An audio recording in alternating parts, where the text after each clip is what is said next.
Welcome back to Hodgepodge. Today I'm in the practice space of All Poets and Heroes. Guys, thank you so much for coming on the show. Dude, thanks for having us. Yeah, this is awesome. Absolutely. How did the name come about? So it is a tale. We were once called Walden when Corey and I were just trying to do an acoustic duo thing.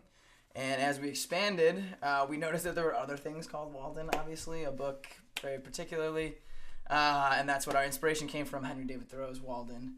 And in the chapter where I lived and what I lived for, my personal favorite chapter, there's a line that has All Poets and Heroes in it, and our old drummer kind of pulled that out and was like, this is kind of golden. Although we did have a little mini vote. It was between a bunch of things, but I'm really glad now. Yeah, we put it on Facebook. We had 4 different ones, and we just asked like our friends and anyone who followed us, like, hey, pick your one. So basically people kind of chose their name for us, and ironically that was one we really wanted, so it just it kind of worked out well, so yeah. And how long have you been a band now? Because Corey and I started as a duo about 2 years ago, but with this setup, with Nick and some other people who have been floating in and out. This summer will be a year. This summer will be a year, yeah. So we have like 9 months right now. Yeah. Oh my God, we can have a baby. We're a baby. How many lineup changes have you had? Drummers have been our pitfall. Like a drummer threatened Rob's life. We had another drummer. He didn't threaten my life. He just wished that I would die. We had another drummer who, unfortunately, fortunately, he had a child. It was very good, but for us, yay babies. Yeah. But we love Kyle. We miss him, and now we have our buddy Billy, but.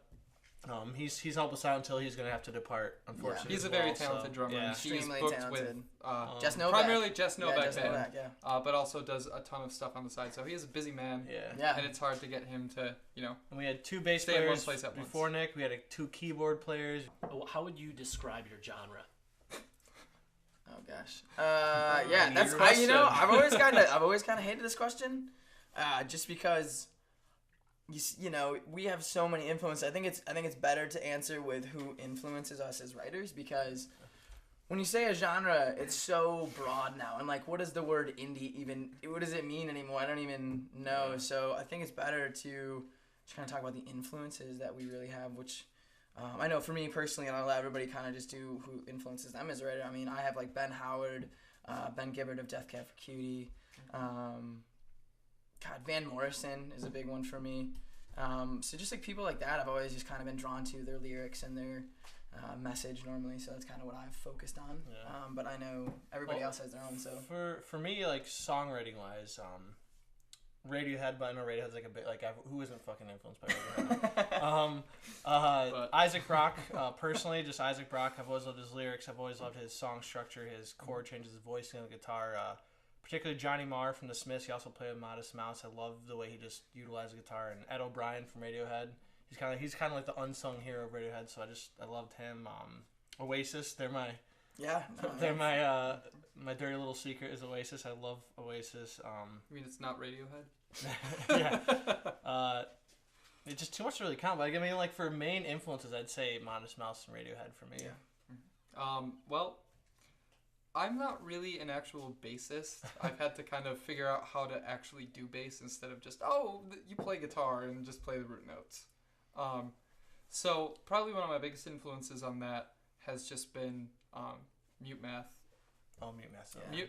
Mute Math, just musically in general, has been huge. Yeah.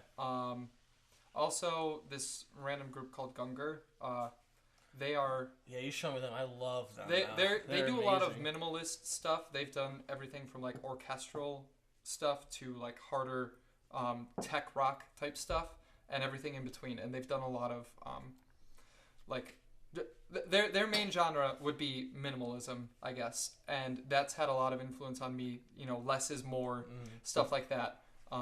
But I've also had to kind of push the envelope in the opposite direction and do more than what I was doing.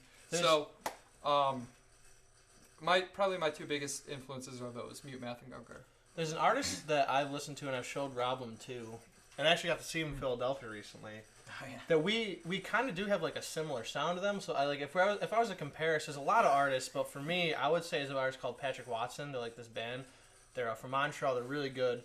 They're very organic, very earthy tones. Yeah, they experiment with they have a music saw he hits with a hammer, it goes woo, and they're very very experimental. Wait, how they're does a it go? little bit, they're a little bit more out there than us. But I don't know. If I were to say we sound like anybody, I would probably point us to Patrick Watson as someone we sound like. And so. see, that's why I don't like the genre answer. Because Yeah, it's it's a tough. whole It's- whirlwind when you're writing with a team like this. And plus, so. we've also tried to put in a word, so we've said we're a folk, indie, electronic, acoustic, Pop. alternative. And I hate alternative because alternative's like, what the hell is alternative? You know, Everything so. and nothing. at the Everything. same Yeah, time. dude, that's what I'm saying. So Basically, that was bring a it all really full circle long answer to full to your circle. question. It's complicated. It is complicated. How does the writing work? Complicated. That is Yes. complicated. A lot of times, it's at least up until recently, a lot of times it was just Corey and I. We bring skeletons. To the Yeah, band. yeah. And that's kind of what we're trying to do now, but with the more full-fledged thinking, like getting into studio. What's the real structure of this? How is your ear being changed? We're definitely delving into more of like, what does it take to write really good songs? And we're being, I think, really honest with us. Our friend Matt McReynolds has been really pushing us too, helping us out with some songwriting. But for the most part, these two guys are really good with the ear stuff. They're really good with like, this should be a really cool chord change. This is a voicing. This thing's droning too much. You know, let's change it up here. And There's different chord structures. Rob's he's a whiz with poetry and yeah. So melodies, luckily they kind of let melodies. me. Kind of the way it's Play worked a lot around. of time is Rob has brought lyrics to us, and Yeah. Corey and I have fleshed out everything else. Yeah. I like to say is like someone who brings up like either Rob or myself will bring like a skeleton to the band, right? But then like we'll use Nick and our producer Matt to kind of put the flesh and the meat and like the muscles on it and make it into a living being. So Yeah. that's kind of how. Yeah. Help it to pump iron Yeah. musically. Yeah. What was your very first gig like? Was that with Tony at the thing? That was actually I think our first gig coincidentally was with Nick, but he wasn't with us. Yeah. It was like just at the same kind of Oh show. yeah, that was at the CNY And Playhouse. Rob and I went and did an acoustic thing. Two different and Nick, groups. Yeah, Yeah. Nick opened up the thing, or you were like second or something, Yeah. and then we went like right after him. Yeah. That gig was great. I used to wear a baseball hat because I hated like looking out into the crowd. I was so terrified. I look like a dad. I like Yeah, we had a Whitewashed terrible jeans and a terrible sweater look. on. But it was great. That room was super dark and the crowd was super receptive. And I hate to sound like a jerk at this, but like I really couldn't see them, and I was like, man, this is great. It's like I'm playing in my bedroom again. You know, it's just like. But the crowd is great there. The CNY Playhouse has been really good to us. They're just good people over they're there. supportive of the arts as a whole too. Yeah, if they're anyone, just if good anyone hasn't people heard over it, there. which camera look up the CNY Playhouse. They're great. Yeah, they really, and I mean, through them, you know, obviously I knew Nick a little bit beforehand, but for the most part. Rob and I actually I met met through Nick. one of their singer-songwriter Yeah, showcases. so that's kind of the reason that I even knew Nick in the first place. So thanks, CNY Playhouse. Brought us all together. Have you ever had a nightmare gig? Yeah. We've had. Yeah, I think yeah. there's two. Where to start? There's Let's two be really bad gentle, but yeah. There was one gig we did outdoors, and Oh my it god, was- like it was with somebody who isn't terribly experienced at mixing. yeah. Go on. We'll tell you later. But we were outside. I was playing a cajon for that, and these two were on acoustic. Oh my god. Yeah. And just the way everything was mixed. I mean, it was outdoors, and we were competing with Sophistafunk anyway, so there was no way we were gonna win. I was But- kind of just like, man, this guy's good anyway. They're like Yeah, across the yeah. street from us. But we tried our best, and the sound was just almost unbearable, and we had to do it for like 30 minutes or so. Like 40 the minutes. First, 40 the- minutes. Literally the first string I hit, it was like boom, like we like fell backwards. It was terrifying. Sound system But we destroyed made us. the best of it. Yeah. But the I other actually one, broke the face Yeah, of you the broke the cajon face of the because I couldn't hear it, and I was hitting it so loud. Slamming it. the other one was with you, Mayan, and me.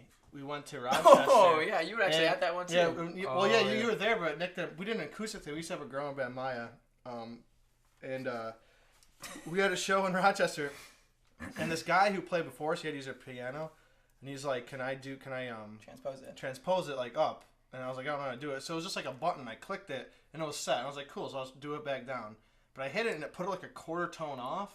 It was So for the whole bad. gig, it was, and then I tried fixing it. And so like the whole show, we're so trying to bad. like fix this. So Maya, she was a trooper. She's like, you know what? I'm just gonna gonna sing. sit there and just And sing. she did a And great did, job. and She did a great it job. ended up being that was kind of like Nightmare Show that turned out being cool. It was pretty fun in the end, but yeah, at the first we're all like, holy crap, what's going on? We're panicking like crazy. Let this be a lesson. Don't loan your keyboards to anybody. Or at least don't transpose them. Yes. Be like, you know what? You got to do it the way we got it set up. What would you say would have been your best gig? Oh I don't man, think we've had it yet. we had a pretty good one at Alto, I think. That was Or fun. Okro. No, Alto. Whatever, Alto Cinco. whatever Alto. one. Alto All the Cinco and Cincos. Westcott. That was fun. There was just a lot of I also really thought good the energy show from the crowd we for that one. played opening when Stephen Douglas Wolfe and the boys did.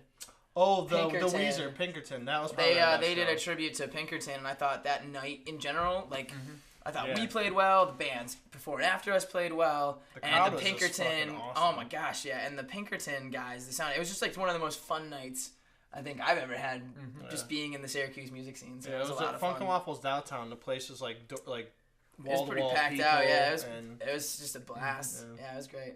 How many songs have you written to date? I think 25-ish. Corey and I have some that are on the back burner right now. I think we're at about 24, 25. But a lot of them are just like we like the idea behind that, but we have other things we want to work on. So Our we have- upcoming work is gonna be 8 songs. Like it's gonna be an LP. It's gonna be 8 songs. To be announced. Well, I mean we know them, but we just don't want to say them. You'll see. You'll see. Yeah. So there's 2 brand new ones on there, and then the rest are a couple reworked ones, couple like ones that have been lingering. So Yeah. Do you have an album title yet? Yep. Yes, to be announced. To be announced. Is it a release date? We know it, but No, because we're still in the studio, so we're still in and It's out of the coming, studio. It's but- gonna be a little process, but Okay. we want to keep some information. right to now we ourselves just on have that. demos kind of up on SoundCloud, and we have one single that was released with O Records up on Spotify, so called Unidentified. Where can we go to grab your current songs? Come So to a show and see us. definitely come to a We're show. live. That would be the best way. Yes. Say hi to us. Yeah, that would be awesome. Are you up on Spotify? Yeah, so we have that iTunes? single on Spotify, iTunes, Google Play, all that stuff. But I would say like older stuff. Some of it's not the greatest quality, but it was just you can kind of see our growth a little bit, which is kind of fun. And we it's have SoundCloud. grown as performers. Trust me. Yeah, So are you on all social medias? Twitter, Instagram, Facebook? yeah, Everything. everything, Yeah. everything. Yeah. But And at least one of us Yeah. checks it or gets the notifications to our If phone you every reach single us, day, if you reach so. out and message us or just like something, We'll get back to one you of us within a will day. see Yeah, it. well, yeah. All right. All of the links will be in the video description as always. If you like them, please go check them out. If you like this video, please give it a thumbs up. Check out my other videos and subscribe. YOLO. All right. Woo! Ended it with a YOLO. Is there anything you wanted to add? Or? I thought it was pretty fun and natural. Tupac ain't dead. No, he's Alright. dead. He's rotting in the ground. All right. Yeah, no, that's it. Jesus. I think we're Good. good. That was more. Thanks. We should have talked about the bar. Oh, we should have talked about Look at that. this bar. Look at this damn bar. Look at Look it. at all these things. What are these? Look What at are it. these, Rob? There's a little scratch in this. No, it just needs to be wiped down. Is it? Oh, yeah. It just needs to be wiped down. Yeah. I got kind of sad for a second. Yeah, there's some talented people out there who can make some cool stuff. Oh, you know what we should have said? We should have with like kids go to a trade school. They're looking for people to I go don't to know those why. jobs. Weird plug. That's a weird political plug. I'm not ready for that. I'm not ready for that.